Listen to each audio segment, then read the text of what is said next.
All right. Hello, everyone. In this video, I'm going to be talking about group leadership skills. So particularly, I'm going to be mentioning linking, modeling, the use of eyes, which kind of includes the drawing out and cutting off, and then talking about focus. Uh, so before I get into all those, I did want to just mention, though, that the core counseling skills that are applicable to working with an individual client absolutely apply to group work, that the reflecting feelings, paraphrasing, summarizing, just the immediacy, confrontation, all of those skills apply in group work. And like in groups, it can be used on an individual, those skills, but also to the group dynamic as a whole. We could paraphrase the entire group dynamic. We could confront the whole group. I'll talk about some examples of that in a bit, uh, but overall, like one small example of even just paraphrase could be just like it seems like the group is unsure or maybe untrusting of each other because no one seems ready to open up. So that could be it. So that's kind of like a paraphrase slash feeling reflection, but for the entire group. So those skills definitely apply. So remember that. But getting into some particular group strategies and interventions. So linking, let's start with that. So linking has to do with, as it says, it's in the Jacobs et al. Textbook. It talks about tying together group members. So that's the idea behind linking, that we're trying to not just keep one person as the primary figure, but like getting more members involved, drawing out more members. This can lead to universality too, of like kind of helping people find a sense of cohesion and find a sense of like, oh, I'm not the only one. So like we can all talk about this together. So some examples of how to do this could be, well, let's just say a group member named Jane. Like, what was it like for others to hear Jane talk about her grief? Like it could be as that simple, just a brief question, and that's it, and seeing what happens. Or it could even just be talking to another member in the group. It could be like, I saw you become tearful when Mike was talking about his divorce. So just that statement, that paraphrase, or just that acknowledgement of that nonverbal, and that's it. So it's getting someone else involved and linking them into it. Uh, so then moving on to modeling and self-disclosure. So this is obviously a skill that can be used in individual counseling work as well. But I felt like just clarifying that self-disclosure is not story time about our life, or just saying, oh, in my life, this is how I've done things. I've seen some clinicians do that, even clinicians that have been in the field for a long time, and it just kind of shifts the focus to them. And sometimes it's done without much intention at all. So I would encourage you to think about self-disclosure as a bit more of like immediacy. How can you share your immediate present moment experience or reaction with the group or towards a particular member?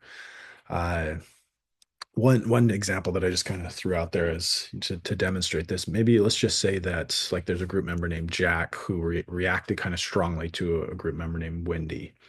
So you might say something like, I feel a little hesitation in the group, to be honest with each other. Perhaps it's because Jack reacted strongly to Wendy, and I honestly feel a little bit of like a struggle with myself to know how honest to be with Jack, because it might lead him to be defensive like he was with Wendy. So I'm not sure what Jack can handle. So that might be an example of modeling that self involvement, that self present moment self reaction. Uh, so yeah, just an example and some thoughts behind modeling. Use of eyes is really important. This applies to individual counseling as well, but something different about groups is we often need to be scanning the group. So if one person is talking, sure, we often might be looking at them, but if we are only like fixed on them as group leaders, we're going to be missing a whole lot of other stuff. So you can be looking at the other members while another person's talking to kind of gauge the reaction of the group to that to that member or to their content. And this is especially helpful if there's two facilitators or group leaders, where one can maybe be looking directly at the person and maintaining contact, and the other group leader can be looking around. So you can work together on this.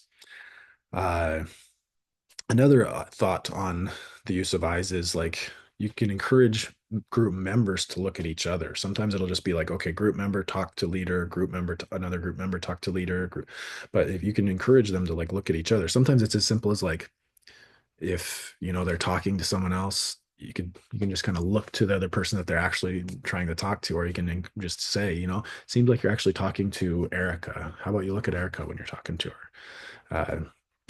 Yeah, that can really kind of once again lead to more linking, lead to more of the group dynamic uh starting to take some leadership as well. Then drawing out and cutting off. So sometimes with the use of eyes, we can help draw members in, they who aren't participating, who are pretty inactive.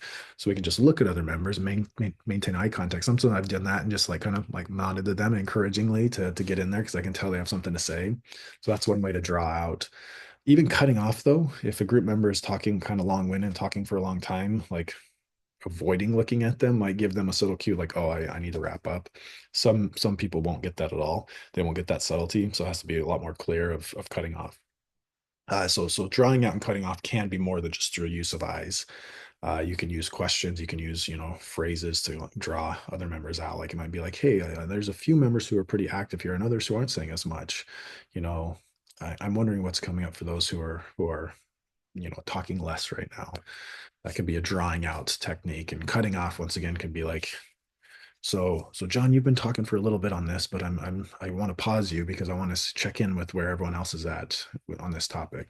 Then that's one small example of how to do that in a clear yet it doesn't have to be like a, hey, you've been talking so long, you need to be quiet way. You can kind of do that in a gentler way, but still honest and clear. The last thing, at least for the Adams State students, I really want to encourage you to look at the co-leading section. So at group labs, you'll be co-leading together. So in chapter 6, it's on starting at page 156 of the Jacobs et al. Text. So that'll give you some ideas of how to work with a co-leader. So please review that as you're prepping for labs. So I wanted to finish this video by talking about focus. So basically, we as group leaders, it's part of our responsibility is to help establish a focus or a direction or it's kind of related to the purpose of the group, but where do we need to be focusing on right now? And that could be on a particular person, that could be on a topic in general. And we don't have to make that in isolation either, though. It can be a collaborative process. We can establish the focus through involving the group. So for example, on page 164 of the text, it states,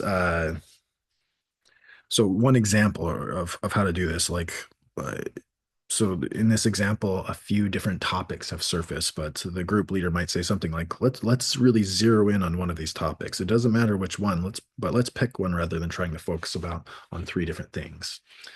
So kind of then getting the collaboration of the group to decide which one they want to talk about first.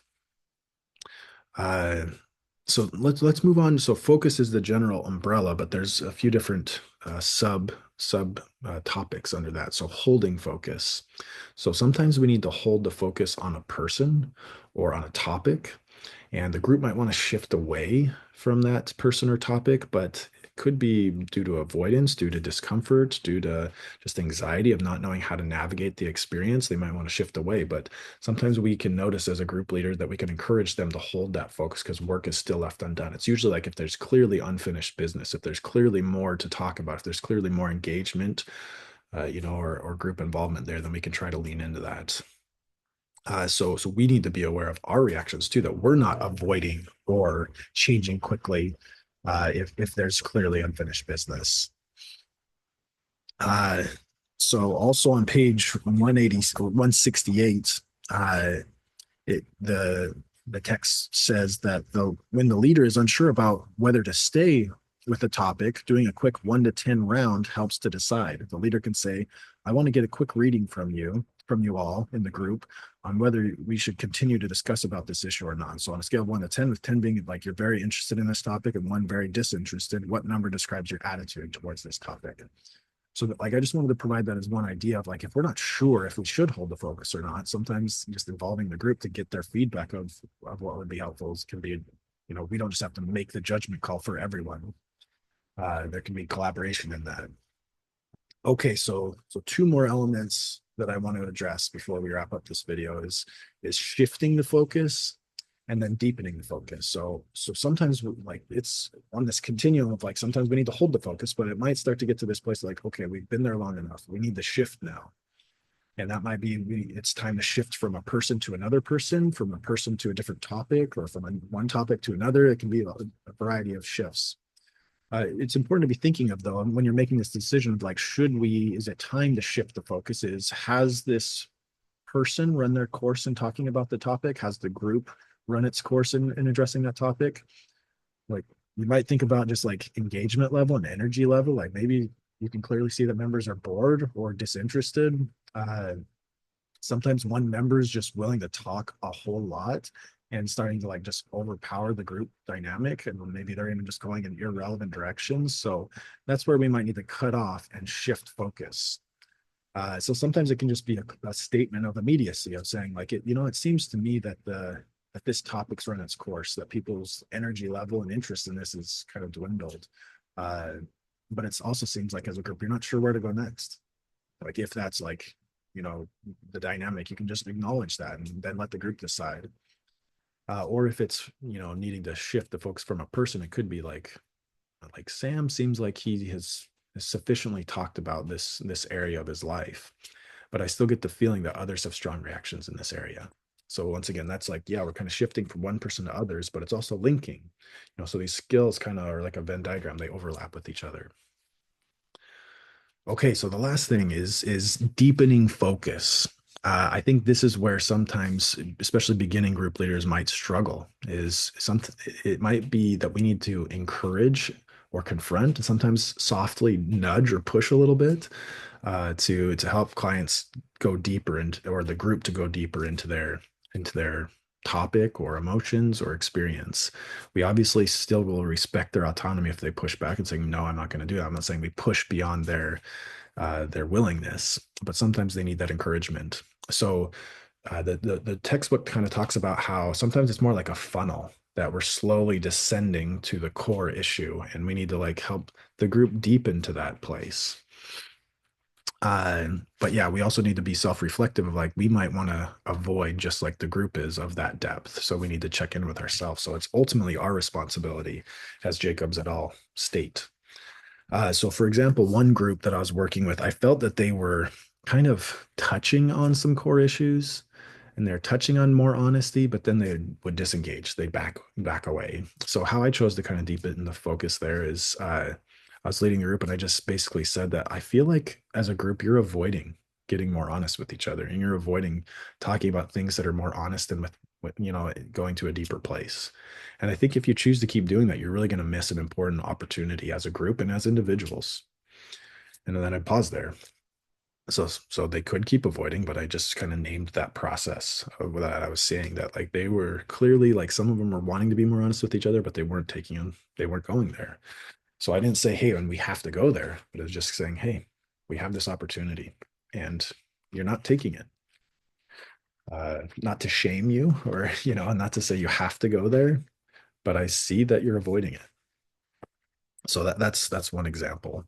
One last one, then I'll wrap up the video, is from the Jacobs et al. Text on page 176. There's a leader comment in one of the examples that states, so this is just what a leader was saying to the group. I want to bring up something I noticed. Many of you have things on your mind because you have shared them in your journals or in individual meetings with me, but no one shares in the group. There's something holding you back. I know this can be a good experience for most, if not all. If you of you For most of you, if we can just figure out what is going on, think about it. I want us to discuss what keeps you from sharing. So that's obviously a group that works together, does like, it might be like a residential treatment group that does other outside things too. So the leader kind of has that context. So you can pull from that. So anyways, those are a few thoughts on focus in general, as well as those other skills of drawing out, cutting off, the use of eyes, modeling, and linking. So if you have questions or comments, feel free to reach out. Thanks.